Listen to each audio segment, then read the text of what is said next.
বাবা, আমার স্কুলে যাওয়ার জুতোটা ছিঁড়ে গেছে, আমি কি আজকে স্কুল যাব না? চিন্তা করিস না বাবা, তোর পড়াশোনা বন্ধ হবে না। তোর বাবা কিছু একটা করবে।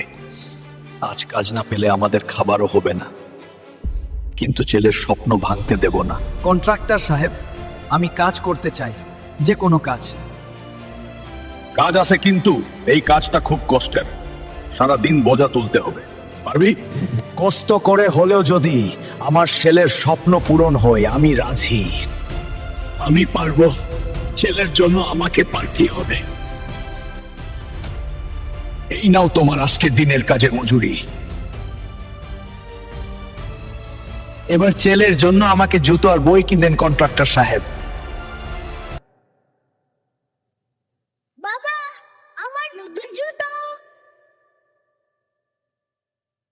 পড়াশোনা কর বাবা, তোর ভবিষ্যৎ আমার সবচেয়ে বড় সম্পদ। বাবারা ভালোবাসি মুখে বলে না, কিন্তু নিজের সব স্বপ্ন বিসর্জন দিয়ে আমাদের স্বপ্ন পূরণ করতে নিজেকে উজাড় করে দেয়। বন্ধুরা, গল্পটা যদি মন ছুঁয়ে থাকে, রিঅ্যাক্ট আর ফলো দিয়ে পাশে থাকো।